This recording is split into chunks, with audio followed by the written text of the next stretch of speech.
Hey, what's up creatures? It's Em and I'm here today with the most requested video of all time. It's time for the All My Pets video. Those of you who've been around for a while will know that I have been sidestepping this video for the longest time. The reason why I've been sidestepping this video is not because I don't want to share with you guys. I do want to share with you guys. I want to share everything with you guys. I happen to be in a very unique position here on YouTube, and one that other pet YouTubers are not really in, and that is that my animals are not just my pets, my companions, they're also tied to another external business from YouTube, and if I share absolutely everything, that business suffers, because then my competitors will be able to see all of my menagerie and they can copy or find another way to outcompete me. So that's why I can't share with you absolutely everything. All my pets that I'm going to be showing you in this video, they're the ones that I want you to get emotionally invested in. Today I'm just going to do the introduction to these animals, but the subsequent videos are going to be everything to do with these animals. You're going to be seeing their care routines, their setups, their diets, absolutely everything. So feel free to get emotionally invested in these guys. You're going to be seeing a lot more of them, so make sure you hit that subscribe button down below, become part of the creature crew, and also hit that notification bell in the corner so you don't miss a single upload. Also, while I have you, I've just come out with a brand new line of merch. It's all my own design. I worked very hard on these. In my merch store you can find leggings, you can find phone cases, t-shirts, hoodies. The leggings are probably my favorite. Mine are arriving tomorrow. I'm really excited. And I also have a kids range in my merch shop as well. So if you're a kid, you're not left out. You can also have awesome Emzotic Creature Crew merch too. Yes! And for you, Grinchy, this video is not here to encourage you to buy, adopt, or amass a large amount of animals. My circumstance here at home is very unique. We have our external business. My partner is a zoologist. I'm an ex-zookeeper. We're both animal educators. So we have a lot of experience and we are always here. Always. If you're interested in having a pet YouTube channel, you do not need this many animals to be successful on YouTube, I promise you. I mean, look at Doug the pug. That's just one little pug. So no matter how few animals you have, if you want to be a pet YouTuber, don't feel that you have to amass a large amount of animals. You don't have to. Also, just remember that if you are for whatever reason struggling with the amount of animals you have, there are people who can help you. Please don't feel that you have to suffer in silence, and remember, if you're suffering with the amount of animals you have, your animals are suffering. It's so much better to ask for help and to give your animals to people who can actually care for them, or to charities who can find them loving new homes. It's time. By the way, I just switched to a blue top because black was not the right color to wear today. It's way too hot, so I did just switch top, just so you know. Okay, so I'm in my animal studio right now. Let's start over here with my weasels. Ferrets, aka woozles, or pheasants, or long cats, or limo mice, or carpet sharks. Oh, they're just so cute. I love ferrets. Ferrets are in the Mustelidae family, which, as you guys might know already, is my favorite group of animals. So weasels, ferrets, stoats, badgers, all of them are my favorite animals. Of all my animals, Dobby and NIFFLER take up a lot of my time because they can't stay in this enclosure the whole day. This is actually their room. They can come out under supervision and play in here. They've got these tunnels, for example, which I put on the floor, and then they've got a pile of toys in that bag over there.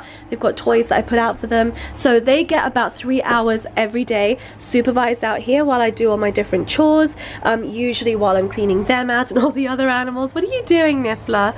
What are you doing, sausage? Hi, NIFFLER is just the most handsome ferret in the world. He makes me laugh so much because he's just, I think I've referred to him as an eggplant with fur in the past. Essentially, he's just a vegetable. NIFFLER is not the sharpest knife in the drawer. He tends to fall out of things, hit his head a lot. Oh gosh, okay, yep, there we go.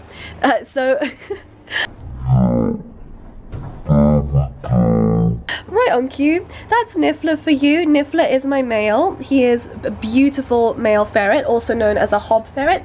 Then this is his little sister, not actually related to her, but I call his little sister Dobby. Dobby is a tiny little ferret. She is a stunted ferret. She is a runt. She is very small as compared to NIFFLER, who is very, very big. Oh god, he's gonna fall out. Give me 1 second. Go back inside, please. Thank you. You can definitely tell the difference between Dobby and NIFFLER because Dobby is much smaller. She has a little brown nose and NIFFLER has a pink jelly bean nose with toes. I actually got Dobby from a friend of mine who has a pet store, and she came from a breeder in Florida. NIFFLER is also from a private breeder, but I think he came from North Carolina. So yeah, neither one of them are Marshall's ferrets. The sharper-eyed of you might be like, Em, why are there plates inside your ferret's enclosure? Well, because it's such a hot day, I do have the AC going in here, but because it's such a hot day, I just put plates, these are ceramic plates, in the freezer, and then I can put them in the enclosure, and if the ferrets are feeling too hot, then they can just sit on them. Dobby is 1.5 years old, and NIFFLER in the tunnel over there, he is stuck or something. Oh, hello Dobby. No, NIFFLER is 1 year old and Dobby is 1.5 years. Dobby is honestly the smallest ferret I have ever seen in my entire life. NIFFLER is probably the biggest ferret I've ever seen in my entire life. Over here I have some of this ferret paste. I love this. I bring it over from the UK all the time. It's called the multivitamin malt paste and it's by Bearfar. You can really see the difference in their head shapes like this. NIFFLER has a huge head, Dobby has a tiny little head.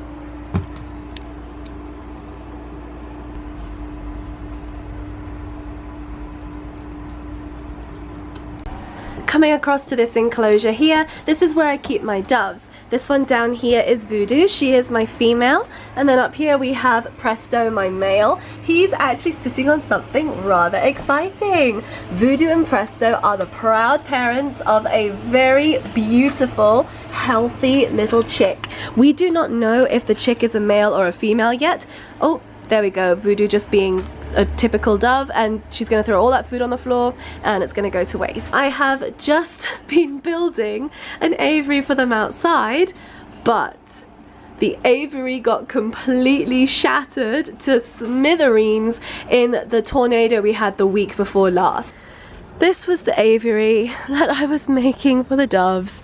Then we had this tornado happen and this massive branch from up there somewhere came crashing down and completely obliterated both of my fence and my aviary, and that was a bit of a wake-up call that maybe I needed something a bit sturdier. We're gonna move the bird feeders probably over that way, and we're gonna have 2 aviaries, so it's gonna be a sort of octagonal aviary here with a walk through into another aviary, which is going to be another octagonal one here. So it's almost going to be like a dog bone shape with one aviary here, walkway, and another aviary here. That should arrive in about 6 weeks. I cannot wait for that. It's going to be 1 aviary for the kookaburra, who already has a nice aviary, but it's just nice to give her a new one, and one for Grinchy as well, and the doves too. So it's going to be absolutely gorgeous. Neither one of them has their wings clipped. They both can fly at their leisure. They're very, very able to fly. You can see they've got all their primary feathers. They are seen as the symbol of peace. They are non-aggressive, they don't bite. I just think they're absolutely brilliant, and yeah, I'm very, very happy to have them. Oh, you just jumped off. Can we see your baby? Let's have a look inside. Is your head inside your... Why is your head still inside your egg? This little baby is now about 3 days old. This over here is another one of the pets in this house, probably my favorite pet. His name is Danny, and he gets fed on tacos very often, and he's an omnivore, and he's going to help me with the dove right now. And I like butt pats. Butt pats? Here you go. Okay, cool. Easy. She's being a very good protective mummy. For anybody who's worried that she's not going to go back to her chick, she will go back to her chick. She's a very, very good mummy, and it's a complete myth that if you put your smell on a bird that they're gonna get rid of the baby or not go back to their baby. So this is the little baby. He or she is going to need a name. Solo. So no, we're not calling it Solo. It might have been born the night of the premiere, but we're not calling it Solo. Solo. No. Not Solo. Chewbacca. You guys see that we've got a very full crop down here? That's a great indicator that the chick's doing great. Mum and Dad are obviously feeding the baby very, very well. It has not opened its eyes just yet. They are born with their eyes closed. Some do actually open their eyes on the first day. This one is not opening its eyes just yet. It looks good. What do you think, Danny? Yeah, it looks good. He's got a nice full crop. It all seems to be moving along nicely. There's lots of poop in the nest, so it's all pushing through, because you want to worry about things like sauerkraut, where they get bacteria in their crops and it doesn't kind of move much and it starts to rot and it's just bad stuff. So anyway, none of that is happening, which is a good thing, and he looks really healthy, and he's already like tripled in size from his birthday. So yeah, he's doing really good as far as I can say.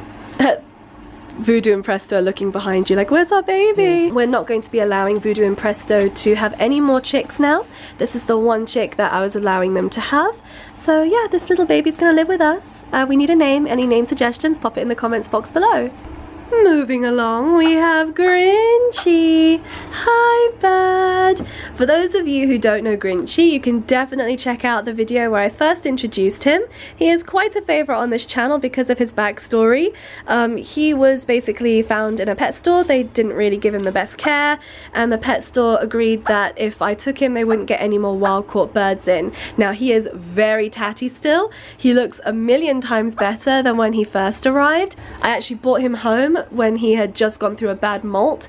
So he's kind of a bit tatty right now. It's probably going to take him a year to look good again. When you bring home a bird that's not well or not in optimum condition, it can take them a long time to actually get better. But he's already looking 100 times better than when he first came home. He has a lot of personality now. He just has a duck butt for the foreseeable future. Grinchy is another bird who's going to be going outside in one of the new aviaries that I've been ordered. They're being custom made, so it's going to take a couple of weeks, but I cannot wait for him to have his new enclosure.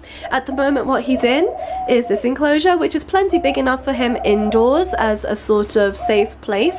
Usually this is inside in the room that I do a lot of my editing in, and he can jump in and out of his enclosure as much as he wants to. But right now I thought I'd let him enjoy some sunshine. Worms for Grinchy. Let's see if he'll take a worm. Come here, wormies. Grinchy. Good boy.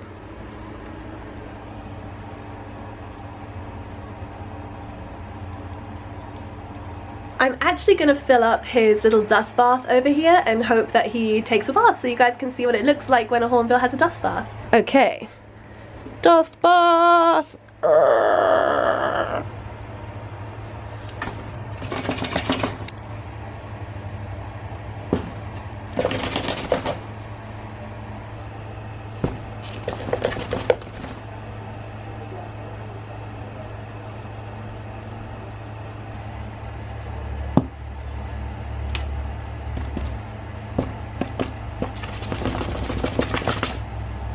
So that's Grinchy. He is a red-billed hornbill, and he's an incredibly intelligent bird, and yeah, he's just been super rewarding. It's been so nice to see him going from an animal I didn't think was gonna even survive all the way to something that is actually so just healthy and happy. And yeah, his feathers do look awful, but if you just see the way that he's come along the last couple of months, it's just so incredible. Do you want another worm, Grinchy? Do you want a worm?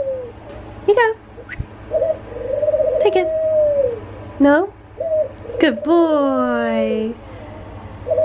You're so good. Good boy.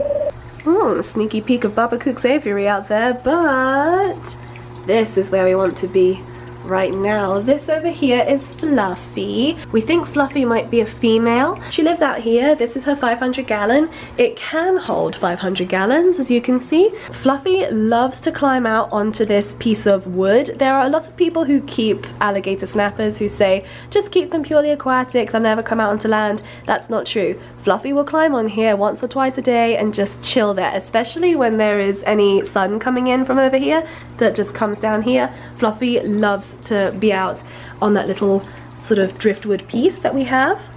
I'm going to try and do this one-handed for you guys to see, but Fluffy is quite a large creature. I have to try not to get bitten here because it's easy to get bitten, but that's Fluffy for you. If you want to see more of Fluffy, you can definitely check out my creature feature on the alligator snapper. But yes, this is a an incredible creature. I don't want to bother him too much, him, her, so I'm just gonna plop him, her back inside. That's a lot of fun to keep these creatures. She will get much, much larger. She is about, I say, maybe a third grown, and they can live well over 100 years. So you really have to think about if you really want to take on an animal this size. Fluffy eats shiners. We give her live food, and we also give her mice, rats. She'll have other types of fish as well. You know, we'll give her some little bits of cod. We never feed her goldfish from any stores, because goldfish you should never use as feeder fish. Goldfish have a lot of nasties in their gut, which you don't want to feed to any of your animals, so we never feed goldfish to Fluffy. Fluffy was given to us by someone who bought her when she was about this big, and then she got bigger, and they didn't want her anymore, so there we go, that's Fluffy. Fluffy's a real sweetheart when she's not trying to eat all of us. This is Car. You guys might remember Car from back when I used to live in the UK. Car is a royal or ball python, and she was my first ever snake. I've had her for over 11 years now. She was my first ever snake, and also she was a rescue snake. Of all the animals that I had or worked with back in the UK, Car was the only one that I was permitted to bring with me to the States, because a lot of the other animals that I had were actually illegal to bring into the United States. So it was just Car that I could bring with me. I was so grateful to be able to bring her because she means so much to me. I put in a lot of effort with her when she was still very, very young. She's just a typical bog standard ball python, and I think her retail value is something like $10 or $20, but to me she's just absolutely priceless. There's nothing more beautiful to me in a snake than just her. Her story means so much, and she was one of my best animal ambassadors on my shows back in the UK. You know, she met so many children and adults and helped so many people to get over their fear of snakes. So she's a really special animal. She's not an aggressive species. She is not a venomous species either. She's not a venomous snake. She can't hurt you. In fact, if you were to get bitten by this snake, it would not hurt any more than like a cat biting you. And actually it's probably a cleaner bite than a cat bite. Although she was captive bred in London, the species is actually native to Africa. So West Africa, sort of the Angola, Nigeria type areas. So there you go. That's Car. She's just beautiful. This is Zombie, my king snake. She's a grey banded king snake, which is my absolute favourite type of king snake. This is not a man-made morph, it's actually a locale. You can find these guys in the wild in Texas in certain places where they're actually protected. So yes, she is actually a captive bred animal. She's actually in shed right now as well, so she's very antsy. You shouldn't really bother your snakes when they're in shed, but I'm just gonna bring her out very, very quickly. The last time I showed her off, which was on my all my rescued reptiles video, she was also in shed, and I had to use some archive footage of her, so I didn't want to recycle that footage. I just thought that I'd bring her out very, very quickly. You can tell she's in shed because her belly scales are very opaque, as you can see. They're very milky coloured, and I would say that her eyes are milky coloured as well, which is also a good indicator that a snake is in shed. But to be honest, her eyes are always opaque because Zombie is so old. She actually has cataracts. So yeah, Zombie has cataracts. The only other snake I have with cataracts is Bess, and he's got big cataracts too. There's nothing that can be done to really correct those cataracts. It doesn't inhibit her from being able to find her food because she can still use her tongue, and that's the main sense for a snake, is actually the tongue. She's looking for the darkness now because she doesn't want to be disturbed. She just wants to bury herself. I'm gonna pop her back now because she obviously doesn't want to be out here. This is Medianoche. Medianoche is my Mexican black king snake. He is an amazing example of a Mexican black king snake. There is literally no white on this snake whatsoever, not a single white scale or freckle. It's just a pure black Mexican black king snake. Mexican black king snakes are an extremely slow growing snake. They are not like corn snakes, which grow pretty much overnight. If you're planning on having a Mexican black king snake and you want to have an adult size, then don't go for a baby. Try and find an adult because it's going to take you 3 or 4 years to actually grow up one to this size even. Noche was a gift from another animal education company. They actually bred their own Mexican black king snakes, and they wanted to know if we wanted one of their stock, so we said yes. And he's just a really great, very relaxed snake. He's very used to being handled. He's one of my favorites just to have sitting on my lap or around my wrist while I'm editing. And overall, the Mexican black king snakes are just a really cool species. Look at them. There's very little else in the animal kingdom which is quite as spectacular, and look at those belly scales.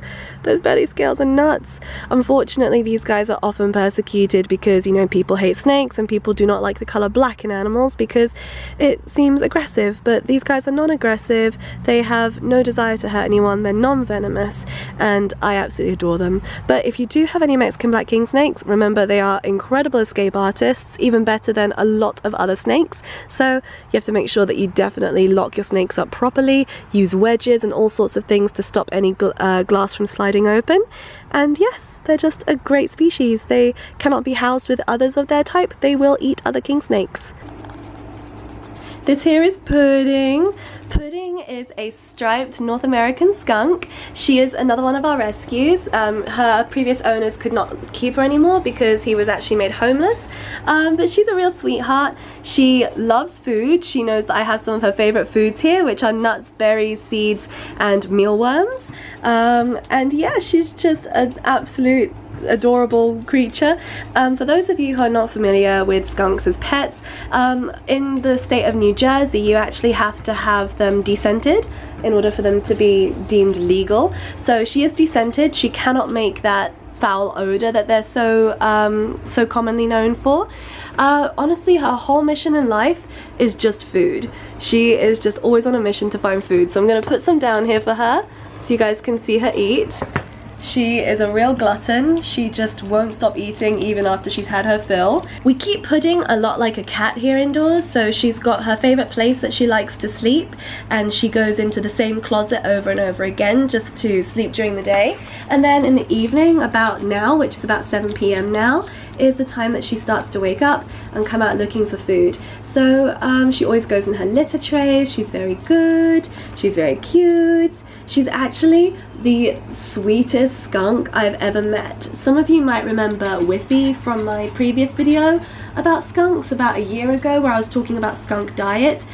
She's actually even more cuddly than Whiffy. She loves to scratch on our legs at nighttime, and she likes to be picked up, and if you hold her close, she will just make these really adorable, almost purring sounds, not quite, but almost like a purring sound with a vocalization, a very high-pitched vocalization. And she just loves to be cuddled and stroked. She's honestly a very, very sweet animal. In the wild, I would not approach or touch a skunk in the wild, but if you find one from a reputable breeder or from a skunk rescue, obviously you have to check your local and state laws, but they can be really great pets, and as you can see, they're very, very funny. You also have to be very careful with them because they are a rabies vector species, so you can't just get a skunk from the wild and keep it as a pet, otherwise you do run the risk of rabies, and actually that is illegal. Look at that, that's like a proper, like, threatening display she's doing there. Hello.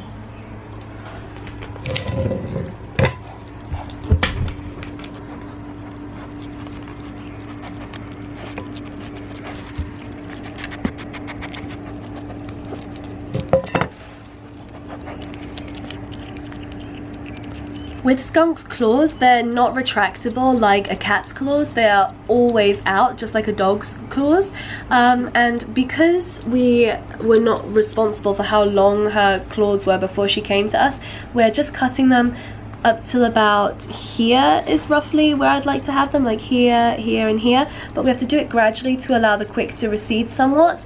With skunks, you have to be really careful that you don't overfeed them or feed them the wrong foods, because then they'll be very prone to obesity. Pudding has literally just halved her body weight since she's been with us. She used to be like round, so she'd stick out both sides, but now she's actually quite streamlined as far as skunks go. So she's really looking really great, and we're very happy with her. She's a great addition to our family and a great animal ambassador.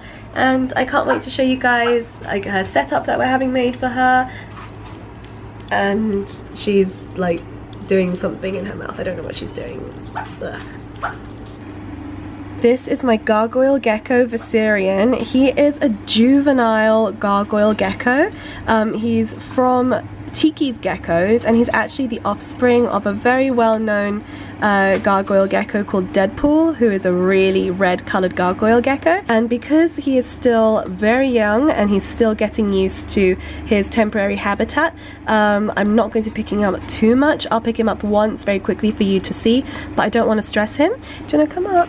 There we go.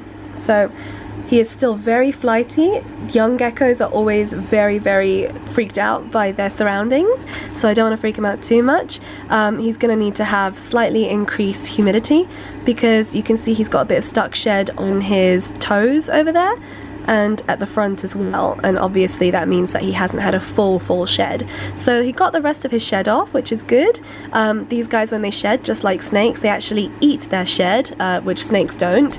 But yeah, gargoyle geckos will eat their sheds. So I'm going to increase the humidity in here by spraying, and then if it still doesn't come off, then I will pull it off later myself when it's a little bit more soggy. This is RHAEGAL. RHAEGAL is my crested gecko. RHAEGAL actually just arrived a couple of days ago from my friend Emily, who actually is a gecko breeder. So this is a really stunning, big, healthy crested gecko. At the moment he is fired down, which means that he's not showing his full colors. When he is fired up, or when he's really awake, or when there's increased humidity, all these darker patches become like a chocolate brown color. So I'll see if I can insert some footage later so you can see him when he is fired up. He is also a frog butt because he lost his tail, not with me. Crested geckos, just like many other geckos, if they feel threatened, they can actually drop their tails. Now, my gargoyle gecko would have the ability to regenerate the tail, but crested geckos do not. Once they lose their tail, they never grow it back, and that's when they become known as frog butts. I actually asked specifically for a beautiful gecko with a good temperament, a big head, and a frog butt. The reason I reached out to Emily and asked her for a crested gecko, you gonna jump? The reason I actually reached out to her to ask for a crested gecko is because my special needs crested gecko Ziggy sadly passed away back in April, and it was a very difficult thing to witness. Ziggy, who you'll remember, I'll insert some pictures, and Ziggy, my old crested gecko, was had a lot of neurological issues. He was not very well, and towards the end of his life, the seizures got so bad that it was every single day rather than just once a month. So the kindest thing to do was to put him to sleep. So Ziggy is sadly no longer with us, and in his place, just to fill the crested gecko shaped void in my heart, we now have RHAEGAL. So RHAEGAL is here, just, you know, stepping in for Ziggy, who was a great animal ambassador, and now RHAEGAL is picking up the baton and running with it. So yeah, here's RHAEGAL. See, his colours are a bit more pronounced now that he's a bit more awake, but I'm gonna go put him back now because it's still technically like the middle of the night for him. So say goodbye to RHAEGAL. This little bearded dragon down here, who is munching on these greens, is Bad Idea. Bad Idea is a bearded dragon. Bearded dragons are very, very common in the pet trade. This was actually another animal that was given to me when their owner didn't want them anymore. A very, very, very stunted bearded dragon. We don't actually know how old Bad Idea is, but she is an adult female for sure because her previous owners had her for quite a few years. She was just not fed the right diet, and that's why she is super scrawny, super tiny, and she's not gonna get any bigger.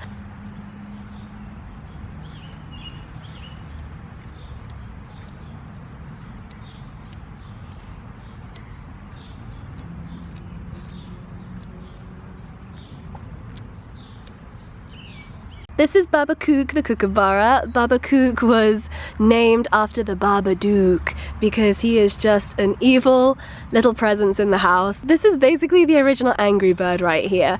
Babakook wants to do nothing except eat people's souls and destroy everything. Right now Babakook is just opening his wings to get some sun on those wings. Look at that, right on cue. He is a really amazing bird. Babakook is the largest member of the kingfisher family, so that's why they've got that amazing beak, but they don't really eat fish the way that other kingfishers do. They are more interested in eating amphibians and reptiles. He'd eat snakes, frogs, lizards. I wasn't going to introduce Babakook in this All My Pets video because he is one of our work animals. He is a work ambassador, you know, along with like Rocky the rabbit and a couple of other animals, but I thought I'd include him here anyway because I would like to show off more of Babakook. I think he's just so unique, and not anyone else really on YouTube that I know of shows off their kookaburra, so I thought it'd be a fun thing to introduce him as one of the channel animals and give you a bit more insight into him, his lifestyle, how I look after him, how he helps other people. You know, he is a great animal ambassador. Oh, are you wanting to eat everything? Yeah, I thought so. Look at that evil little face. It's a very well-known fact that Babakook does not like me at all. Babakook is very attached to Danny. Danny is basically Babakook's mate. And yeah, Babakook doesn't like me all that much. Kookaburras are a social creature. They love living with other kookaburras. We did introduce Babakook to a female kookaburra not long ago, but things did not go according to plan, and Babakook is a single bird for the time being, perhaps forevermore, because Babakook is not happy around other birds. I do not recommend kookaburras as pets. If you live within a 1 mile radius of anybody else, they will be woken up at the crack of dawn every day by their maniacal laughter, and Babakook especially likes sirens. So if he hears any sirens, he's just gonna laugh, even at 2 AM.